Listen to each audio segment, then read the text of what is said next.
Mesdames, Mesdemoiselles et Messieurs, chers frères et sœurs en Christ, je vous salue tous dans le beau et précieux nom de notre Seigneur Jésus-Christ de Nazareth. Vous suivez l'émission Matin d'Afrique. J'espère que vous avez bien dormi et que vous êtes bien réveillés. En tout cas, toute mon équipe de production vous souhaite un agréable réveil et la bienvenue à cette émission. C'est votre matinale qui permet à tous nos annonceurs de pouvoir s'exprimer chaque matin sur la chaîne d'Abéni. Et nous plantons le décor sans plus tarder avec la première oxygénation musicale ce matin avec la chanteuse Meurussi qui nous chante Grand Capitaine. C'est parti.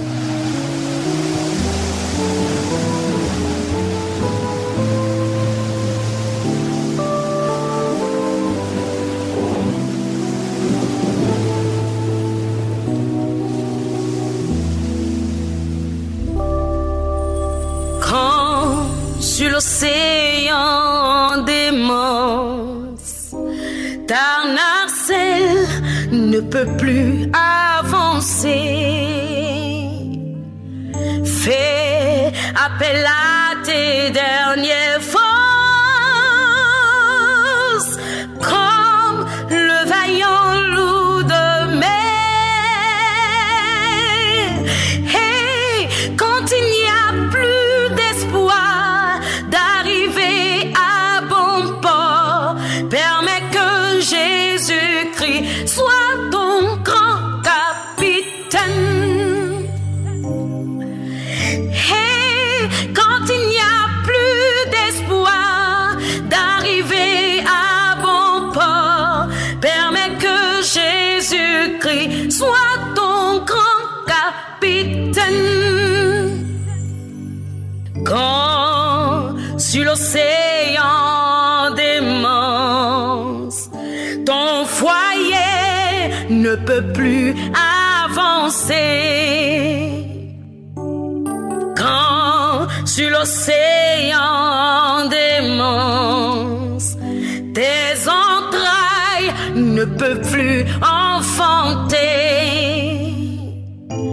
Fais appel à tes dernières forces, comme le vaillant loup de mer. Et quand il n'y a plus d'espoir d'arriver à bon port, permets que Jésus-Christ soit ton grand capitaine.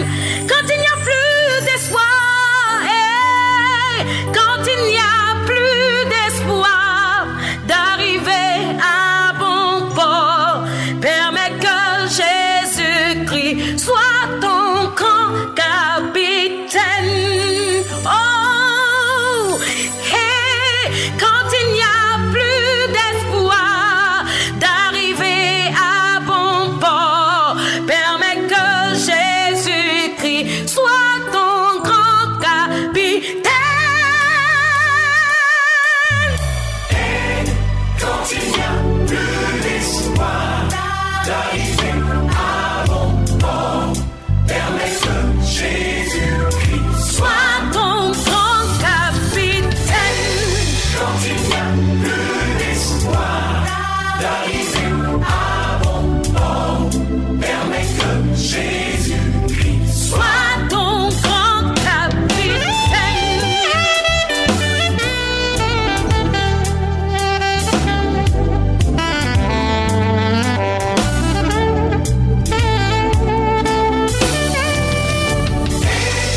Quand il n'y a plus d'espoir d'arriver à bon port, permets que Jésus-Christ soit ton grand capitaine. Bien-aimés, la traversée est mouvementée, les flots et les vents sont déchaînés. Personne n'entend vos cris. Voulez-vous abandonner? N'abandonnez pas.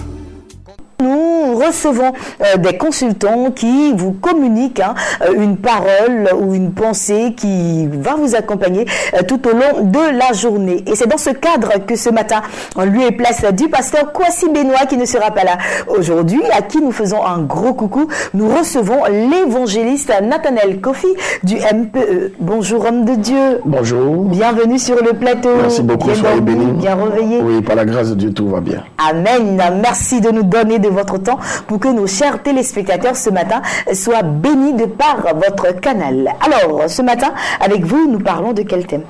Nous allons parler d'un thème important qui, n'est-ce pas, va bouleverser plus d'une vie. Le thème est tout simplement « De qui es-tu fils ?» De qui es-tu fils? De qui es-tu fils? D'accord. Et donc, nous allons fouiller dans la parole de Dieu rapidement, qui est notre boussole. La Bible nous dit en 1 Samuel, le chapitre 17, à partir du verset 53, et je lis: « Et les enfants d'Israël revinrent de la poursuite des Philistins et pillèrent leur camp. David prit la tête du Philistin et la porta à Jérusalem, et il mit dans sa tente les armes du Philistin. Lorsque Saül avait vu David marcher à la rencontre du Philistin, il dit à Abner, chef de l'armée: « De qui ce jeune homme est-il fils, Abner ?» Abner répondit: « Aussi vrai que ton âme est vivante, ô roi, je l'ignore. Informe-toi donc de qui ce jeune homme est fils, dit le roi. » Et quand David fut de retour après avoir tué le Philistin, Abner le prit et le mena devant Saül. David avait à la main la tête du Philistin. Saül lui dit: « De qui es-tu fils, jeune homme ?» Et David répondit: « Je suis fils de ton serviteur Isaïe. » Vous connaissez tous l'histoire de David, le roi. David était dans la brousse, dans la forêt. Il faisait de grands exploits, mais personne ne pouvait s'en apercevoir parce qu'il était caché. David tuait des lions, il tuait des ours, parce qu'il était berger, il veillait sur les brebis de son père Isaïe. Et la Bible nous dit que pendant 40 jours, 40 nuits, il y avait un ennemi appelé Goliath qui traumatisait toute la nation juive, y compris même le chef d'État en son temps, le roi Saül. Personne ne pouvait relever le défi. Retenez bien cette première expression. Personne ne pouvait relever ce grand défi. L'armée du Dieu vivant, des chrétiens, des hommes de Dieu, ne pouvait relever ce défi devant cet incirconcis de Goliath. Écoutez-moi très bien. David arrive sur le champ de bataille et on fait rapporter au roi que voici un jeune homme qui ose dire qu'il peut vaincre Goliath. Amenez-le-moi. David se présente devant Saül qui explique son expérience secrète avec Dieu. Si Dieu a été avec moi pendant que je faisais paître les brebis de mon père, il sera encore avec moi. En un mot, David va contre Goliath et tue Goliath. Mais en aucun moment avant l'histoire, pour vous qui connaissez bien 1 Samuel le chapitre 17, en aucun moment, personne n'avait voulu savoir de qui David était fils. David était dans le secret en tant que berger. Ses frères, qui étaient des hommes d'armes, étaient sur le champ de bataille. Mais en aucun moment, on a cherché à savoir, même de ses grands frères, de qui ils étaient fils.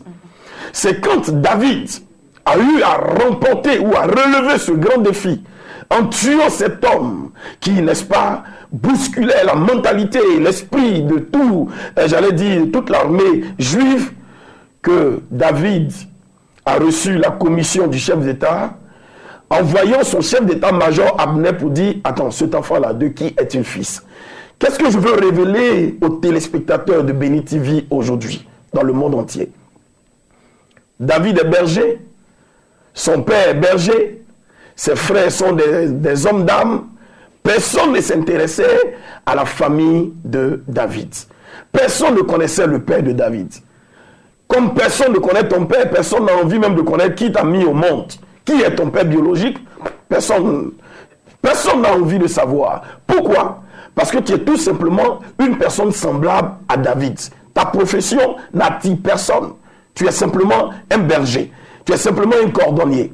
Tu es simplement une simple personne qui est dans l'église de Dieu, qui est sur les chaises. Tu es minimisé, méprisé. Mais le jour où tu comprendras qu'il y a un grand défi à relever dans ta vie. Tu es né dans une famille pauvre, mais tu ne dois pas mourir pauvre. Tu es né d'un père agriculteur, mais tu ne dois pas être, n'est-ce pas, j'allais dire forcément un fils qui doit être plus tard un agriculteur. Il y a un défi à relever. Tu es né de famille pauvre, mais tu dois faire sortir ta famille de la pauvreté. Et quand tu réussiras à relever ce grand défi, je t'en prie, il y a des personnes qui viendront te demander de qui es-tu fils. Aujourd'hui, nous parlons de Drogba. Nous parlons de Yaya Touré. Qui connaissait le père de Drogba? Dites-moi. Qui connaissait la mère de Drogba? Personne. Mais l'enfant qu'ils ont mis au monde a relevé le défi, a relevé la tête de son père, et bizarrement, tout le monde cherche à savoir qui est le père de Drogba. David reçoit la commission de Saül, Saül est pressé. Il va même jusqu'à dire à son chef d'état-major, Abner, mon ami, il faut te renseigner. C'est qui cet enfant qui est aussi audacieux? Pendant 40 jours, 40 nuits, moi-même le chef d'état, un homme d'armes, je ne réussis pas à relever le défi. Mais c'est qui cet enfant? Vous remarquez bien que dans ce texte que j'ai lu, à 3-4 reprises, Saül a insisté à savoir de qui cet enfant était fils. Jusqu'à ce que David revienne avec la tête de Goliath. Je suis en train de dire, tu as un défi à relever. Tu ne dois pas mourir pauvre, tu ne dois pas mourir misérable, tu ne dois pas te suicider parce que tu ne vois pas la gloire de Dieu. Tu as un défi à relever dans ta famille, dans ta génération. En tant que serviteur de Dieu, servant de Dieu, nous avons un défi à relever. Dieu nous a appelés, il ne nous bénira pas facilement, mais nous passerons par des épreuves, par des difficultés. Mais quand nous réussirons à relever ces grands défis, c'est alors qu'on viendra vers Lucien, on viendra vers Madame Kofi, on viendra vers Papa Kouma, on viendra vers le pasteur Avi pour dire de qui es-tu fils. C'est là que les gens s'intéressent à tes arrière-grands-parents. Parce que certainement ils se disent, attention, si Nathanaël Kofi, si Ruth Kofi, si Jacques, si Roméo est aujourd'hui puissant, c'est que son père doit être quelqu'un de fort. Or David n'avait qu'un papa qui était simplement un berger. D'accord. Voilà. Alors, excusez-moi de vous couper en Y a pas de plein souci. élan, Ouais. mais comment est-ce qu'aujourd'hui un enfant de Dieu doit relever le défi? J'allais le D'accord. dire. Comment, belle question, comment un enfant de Dieu peut relever le défi? Écoutez-moi, tant que vous êtes dans la forêt davidique, on ne pourra jamais voir vos exploits. Qu'est-ce que j'appelle la forêt davidique? J'appelle la forêt davidique David qui est dans le secret, qui tuait le lion, qui tuait l'ours, mais personne ne le savait. Mais quand il est arrivé sur, j'allais dire, l'opportunité qui lui était donnée, nous avons des opportunités dans la vie. Et quand des opportunités nous sont données, non pas dans le secret, mais publiquement, c'est là que vous devez relever le défi. Là où certaines personnes se disent non, on ne peut pas. Qui pourrait expliquer les rêves de Pharaon? Il n'y a personne. Même les astrologues, les magiciens ne peuvent pas. Mais on dit il y a quelqu'un appelé Joseph qui est dans la prison. Il saisit l'opportunité. Il dit à Pharaon, ce n'est pas moi qui explique, mais c'est Dieu qui explique. Il saisit l'opportunité. Il ne dit pas parce que je suis dans la souffrance, parce que mes frères m'ont vendu, je suis dans la prison, je souffre parce que la prison est symbole de la souffrance. Et le plus souvent, en tant que chrétiens, quand nous sommes dans la souffrance, nous ne laissons pas valoir le talent. Nous ne laissons pas valoir les potentialités que Dieu nous a données. C'est là, dans les moments difficiles, dans la prison, frères et sœurs, serviteurs de l'Éternel en Côte d'Ivoire et partout dans le monde, c'est là que nous devons relever le défi. Donc nous relevons le défi par des opportunités que le Seigneur nous envoie. David a eu l'opportunité. Il s'est dit, mais attention, on me propose la fille du roi. Et souvent, les opportunités ne se répètent pas. Les opportunités ne Ça se se répètent répète pas. plus tard, peut-être dans 2 ans ou 3 ans. Et là, c'est compliqué parce que là, tu seras obligé d'être de la famille de la veuve Batimée. Tu vas tendre toujours la main parce que tu as perdu ton temps. Tu as perdu ton opportunité. Donc, tu vas tendre la main toujours. Or, tu as eu une opportunité où tu pouvais relever le défi dans ta fonction, dans ta profession. Ne regarde pas ton état présent. Ce que tu fais présentement, ce que tu vis présentement n'a rien à voir avec ce que Dieu a programmé. Donc quand Dieu te propose une opportunité comme il a proposé à David, frères et sœurs en Christ, relevez le défi par votre foi, par votre audace et croyez que Dieu permettra que des personnes qui ne vous voyaient pas et qui ne voyaient même pas moi, ma famille Kofi, quelque part à la maternité de Pablo où je suis né, mon petit papa à la retraite, qui pourrait chercher à savoir de qui Nathanaël Kofi est fils. Mais parce qu'aujourd'hui, je prends, c'est un exemple que je prends, parce qu'aujourd'hui j'ai eu l'audace de relever un défi en tant que pasteur, parce que je ne l'avais pas prévu. Mais aujourd'hui, c'est le fils de M. Yao Kofi Augustin. Il habite où? Tout le monde cherche à savoir qui est ton père. Pourquoi? Parce qu'en tant qu'enfant, tu as réussi à relever la tête de ton père. Et je veux dire quelque chose, frères et sœurs. Ton papa t'a mis au monde, ta maman t'a mis au monde, ils ont déjà tout fait. Tu es déjà né. Tu fais comment? Tu dois relever le défi en révélant ton père et ta mère.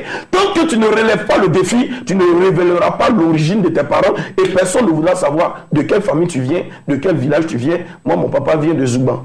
Ma maman vient de Bangosso. Bon, bref. Donc, c'est pour vous dire que tout le monde a les regards sur vous quand vous relevez le défi. Mais quand vous ne relevez pas le défi, vous n'avez pas d'importance dans la vie. Un enfant qui a été avorté est mieux que vous. C'est ça qui est la réalité de la parole de Dieu. Voilà, merci beaucoup, évangéliste Nathanaël Kofi. Je pense que le chrétien d'abord doit faire ce premier pas qui est le grand pas, c'est d'abord se lever. Voilà, parce que c'est le plus grand problème, ça m'incombe, homme de Dieu, Oui. c'est le plus grand problème du chrétien aujourd'hui. Le chrétien est tout le temps assis, la paresse, le plus grand. Pour commencer à relever un défi, il faut d'abord commencer par te lever, je pense, chrétien, et puis le reste, tu pourras le faire parce que c'est pas en étant assis à la maison, à te morfondre, à te plaindre que tu pourras avoir une opportunité. Il faut d'abord commencer à te lever, sortir de ta maison, Bien et sûr. puis peut-être l'opportunité viendra. Bien On sûr. conclut, homme de Dieu. On conclut en disant simplement que parce que David a relevé le grand défi, le même jour, le roi Saül le retient au palais. Je veux annoncer à quelqu'un que quand tu vas relever le défi, on cherchera à savoir qui sont tes parents, tu seras retenu dans un palais quelque part, et après cela, David tisse Jonathan, ou sinon Jonathan tisse alliance avec David. C'est pour te dire que quand tu relèves le défi, tu as d'autres connexions. Tu as fini avec les amis bergers. Tu rentres dans la cour des rois, tu tisses alliance avec des fils de princes parce que tu as appelé à être roi plus tard comme David. Gardez l'esprit haut. Haut les cœurs en Christ parce que Jésus-Christ est toujours haut et jamais en bas. Soyez bénis. Merci infiniment. Et puis, sur cette parole, nous faisons maintenant place à nos invités de la direction commerciale et marketing. C'était l'évangéliste Nathanaël Kofi. Et puis, homme de Dieu, nous vous souhaitons de passer une agréable journée. Merci de nous à avoir vous. donné de votre temps. À présent, nos informations avec nos invités de la DCM. Guesson Ephrem de la mission évangélique des conquérants, et avec lui nous parlons d'une conférence sur comment vaincre la stérilité et entrer dans son année d'enfantement. Pasteur Ephrem, bonjour. Bonjour Ruth Kofi. Bienvenue sur le plateau. Merci. Alors, le programme démarre, c'est cette semaine, hein? Oui, cette semaine, D'accord, on y va. précisément demain. Voilà, je suis là pour annoncer ce grand moment. C'est une grande conférence qui a pour objectif de comment vaincre la stérilité dans la vie de tout un chacun. Et quand on parle de stérilité, je le disais, c'est pas la stérilité du côté d'enfantement seulement. La stérilité est sur plusieurs niveaux. Mais je suis venu dire à quelqu'un que tu as longtemps pleuré, parce que le thème est « Oh Dieu, aide-moi car je suis trop en retard ». Et quand quelqu'un dit « Oh Dieu, aide-moi car je suis trop en retard », cette personne a longtemps pleuré. Et c'est le cri de cœur de quelqu'un que Dieu veut exaucer maintenant. Donc à partir de demain, ce grand moment commence et il faut que tu viennes. Tu as longtemps pleuré dans ta chambre, tu as longtemps dit des choses qui vous disent jusqu'à quand mon tour va arriver. Tu as fait le marin pendant combien de temps il n'y a pas d'enfantement. Tu as eu des diplômes pendant combien de temps il n'y a pas de travail. C'est une stérilité qui est dans ta vie. Donc je suis venu ce matin pour pouvoir t'interpeller pour dire le temps est arrivé. Parce que la Bible dit, dans le Psaume 102, à partir du verset 13, il dit le temps où l'Éternel a fixé pour avoir pitié des Sion est arrivé. Il y a un temps où le Seigneur te regarde, mais il y a un temps où le Seigneur se lève et qu'il a pitié. Et le temps d'avoir pitié de toi est arrivé maintenant. C'est pourquoi tu dois prendre les choses en main. Prendre ta vie en main pour dire qu'il faut que je me lève. Donc, il faut qu'il se lève, et le programme va se passer comment? Le programme va se passer, ça commence, comme je dis, demain mercredi. Voilà, demain mercredi, ça commence à partir de 18h30. Et nous finissons, on va aboutir sur les dimanches, sinon c'est mercredi, jeudi, vendredi, 18h30 à 20h30. Et nous finissons pour un culte d'exaucement ce dimanche-là. Donc, tout le monde est invité. Et pour venir vous participer à ce programme, il n'y a pas quelque chose à prendre comme disposition. Vous pouvez, non, il n'y a rien, mais seulement prends ton temps et viens participer à cette grande conférence pour que vraiment la stérilité physique ou spirituelle, financière commence à s'arrêter ou prendre fin dans ta vie à partir de ce mois-ci. Voilà, quels sont les orateurs?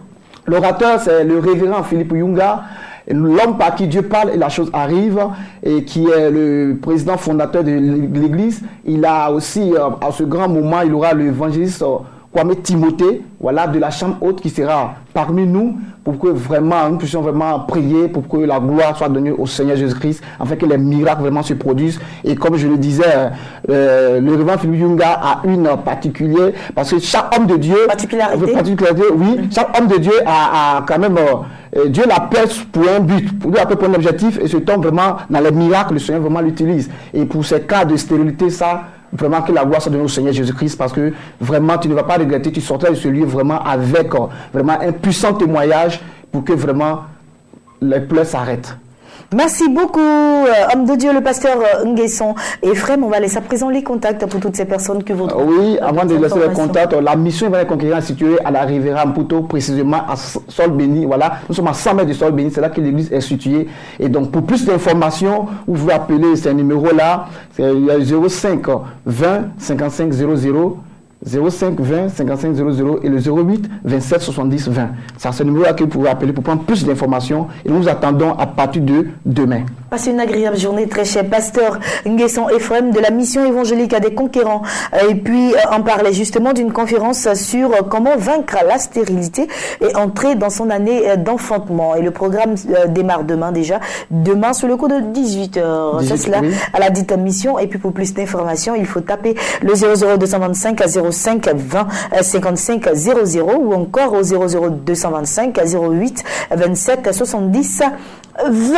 Agréable journée encore une fois, homme de Dieu. Et puis, entre-temps, le révérend Kouma Emmanuel s'est installé avec lui. Nous parlons des présentations, de la présentation des œuvres du pasteur Sylviane Monté et des œuvres du pasteur Samuel Monté. Et puis, bien entendu, pour ce matin, nous avons encore le jeûne et la prière. Ne savez plus l'argent. On démarre avec lequel des thèmes? Bonjour, pasteur. Bonjour, Kofi. Comment est-ce que vous allez? Merci beaucoup, pasteur Kouma. Femme africaine, en tout cas. Merci beaucoup. On a besoin de ces gens de la Bible. Amen. Vraiment donner beaucoup d'instructions à ceux qui n'en veulent pas. Amen, pasteur. Alors, on démarre avec maman ou papa? Bon, fais ton choix. Bon, vas-y. Fais ton choix.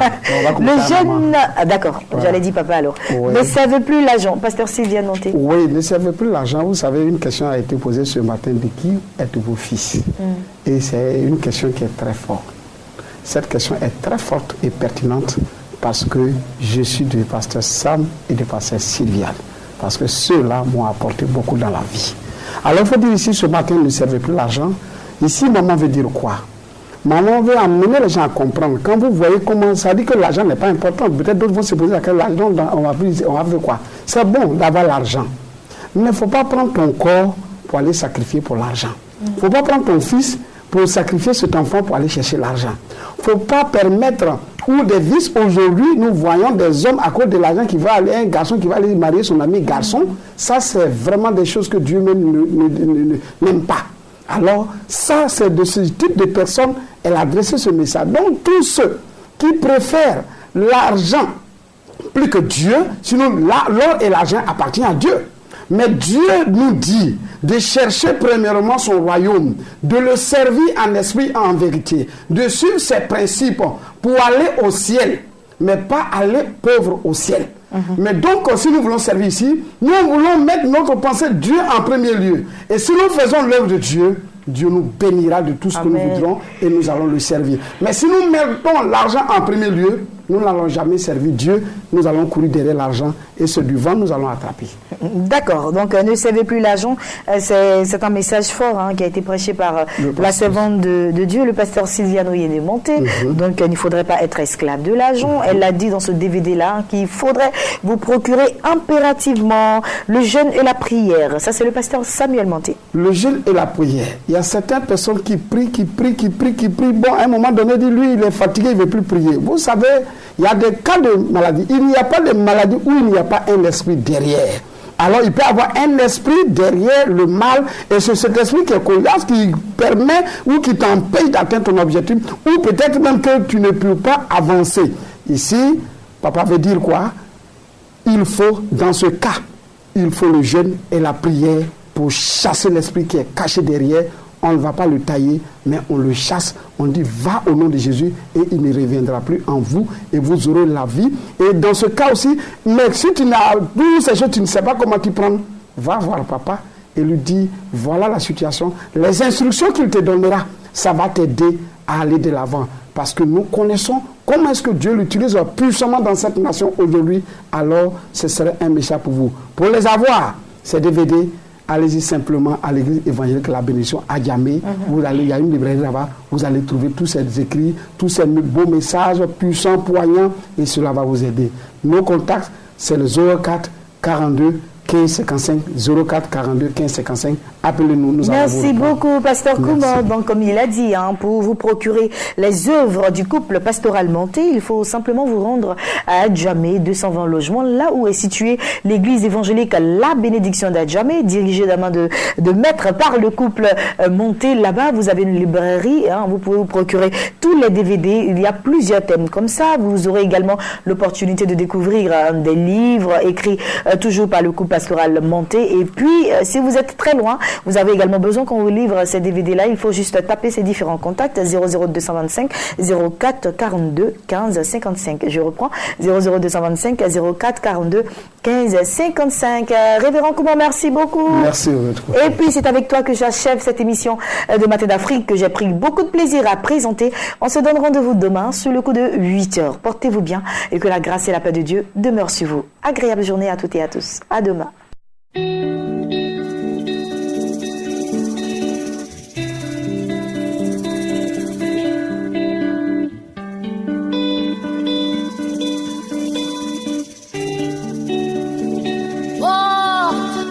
Frères et sœurs, soyez bénis. Nous sommes le groupe Eden. Que cette année 2016 soit pour vous une année de grâce, d'abondance et d'excellence dans le nom de Jésus. Amen. Alors, comme vous le savez, votre groupe Eden est nominé au Cora Award 2016 dans la catégorie meilleur groupe spirituel. Pour gagner, il faut voter. Pour voter, c'est très simple. Envoyez par SMS Cora 102 au numéro qui s'affiche au bas de votre écran. Cora 102 est le code du groupe Eden. Nous comptons sur vous. Votez massivement. Soyez bénis.